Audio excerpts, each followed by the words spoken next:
तिरुपति बालाजी मंदिर, जिसे वेंकटेश मंदिर के नाम से भी जाना जाता है, भारत के सबसे अमीर मंदिर होने की ख्याति प्राप्त है।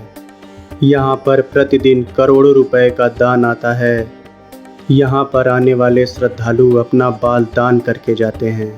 ये वही मंदिर है जहाँ पर भगवान के दर्शन के लिए 2 दिन का समय लग जाता है। यहाँ पर लगभग रोज 50,000 लोगों का खाना बनता है और 47,000 लोगों के ठहरने की जगह है। ये मंदिर अपने रहस्यों और भगवान वेंकटेश के चमत्कार के लिए विश्व भर में प्रसिद्ध है। आज मैं इस वीडियो में भगवान वेंकटेश के बारे में बताऊंगा और उन रहस्यों से भी पर्दा उठाऊंगा जिनके बारे में बहुत कम ही लोग जानते हैं कि भगवान वेंकटेश के कैसे असली के बाल हैं और कैसे मूर्ति के पास कान लगाकर सुनने पर समुद्र की लहरों की आवाज़ आती है। और साथ ही ये भी बताऊंगा कि क्यों भगवान की ठुड्डी पर चंदन का लेप लगाया जाता है। वेंकटेश स्वामी को विष्णु के अवतार के रूप में जाना जाता है। ये मंदिर आंध्र प्रदेश में तिरुमला पहाड़ी पर स्थित है। प्राकृतिक सुंदरता और पवित्रता से भरपूर ये मंदिर विश्व भर से तीर्थयात्रियों को अपनी ओर आकर्षित करता है।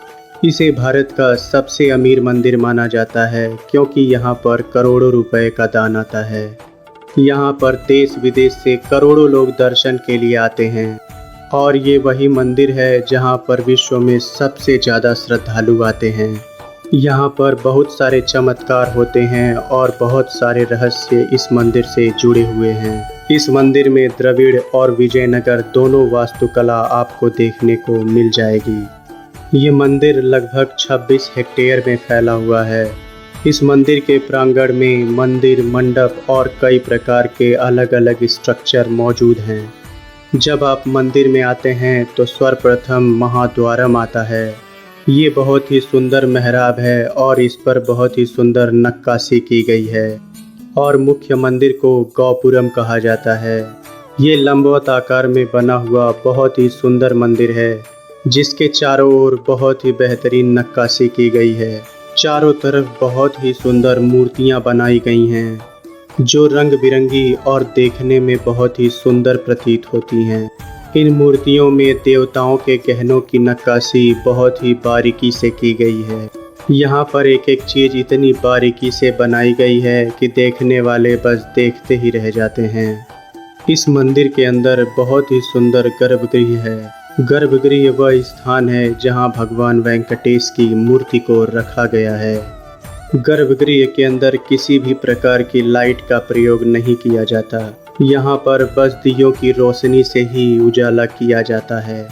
इस मंदिर की बाहरी दीवारों पर भी देवी देवताओं के मूर्तियों की नक्काशी की गई है। ये धार्मिक उकेरे गए डिज़ाइन देखने में बहुत ही सुंदर और मनमोहक लगते हैं। इस मंदिर के प्रांगण में बाकी मंदिरों की तरह तालाब और बगीचे भी हैं।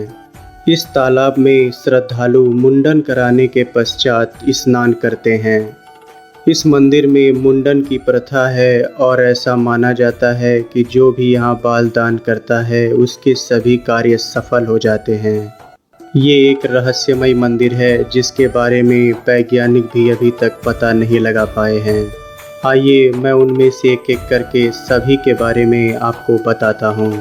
नंबर 1, भगवान यहाँ स्वयं रहते हैं। भगवान वेंकटेश यहाँ पर स्वयं रहते हैं, इस बात के कई तर्क और प्रमाण दिए जाते हैं। जब आप मंदिर में जाएंगे तो वहाँ के शुद्ध वातावरण के कारण आपको ये बात खुद ही महसूस होगी कि ये भगवान का ही घर है। इस मंदिर के प्रांगण में प्रवेश करने मात्र से ही आपको एक सुखद अनुभव होगा। नंबर 2, बाल दान करने की प्रथा। यहाँ पर जो भी मन्नतें मानी जाती हैं वो सारी पूर्ण होती हैं। श्रद्धालु यहाँ पर मन्नतें मानते हैं और जब वो मन्नतें पूरी हो जाती हैं तो यहाँ पर आकर अपने बाल दान करते हैं। यहाँ पर हर रोज़ लगभग 2000 से अधिक लोग अपना बाल दान करते हैं जिसे मुंडन करवाना कहा जाता है। मुंडन करवाने के पश्चात वे सभी इसी तालाब में स्नान करते हैं। हर रोज़ 2000 लोगों का मुंडन कराना इस बात को दर्शाता है कि हर रोज़ इतने लोगों की मनोकामनाएं पूरी होती हैं।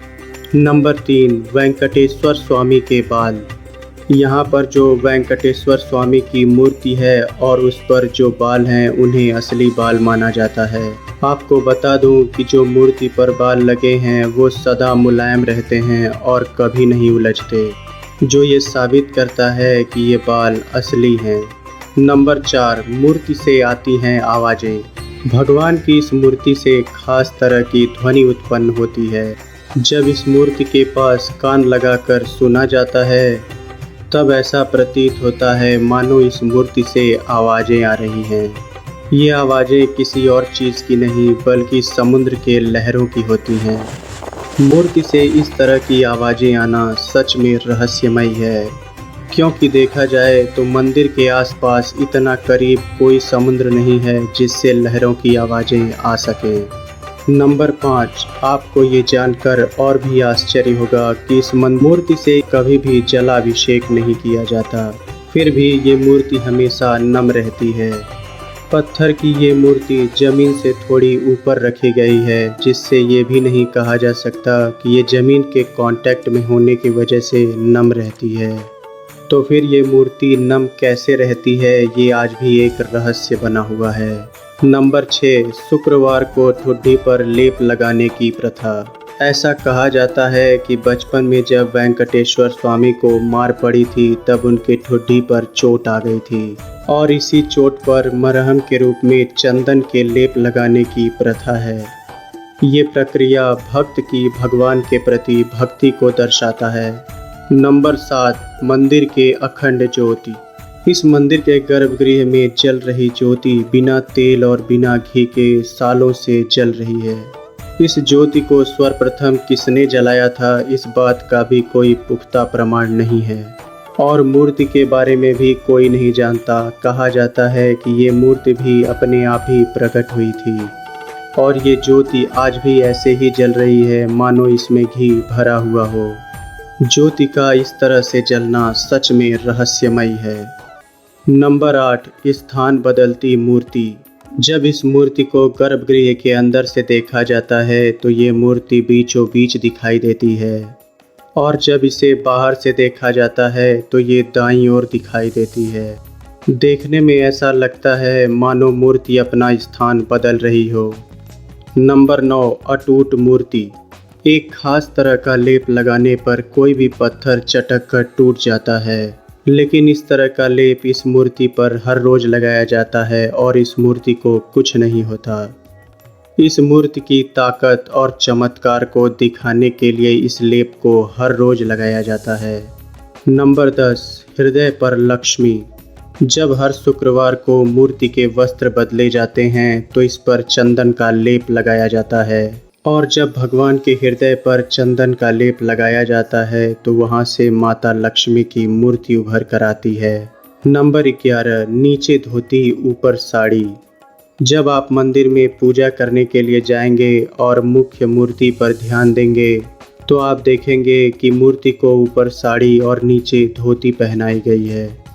ऐसा इसलिए किया जाता है क्योंकि ऐसा माना जाता है भगवान वेंकटेश्वर स्वामी अपनी पत्नी पद्मावती के साथ रहते हैं और मां पद्मावती को दर्शाने के लिए मूर्ति के ऊपर साड़ी पहनाई जाती है।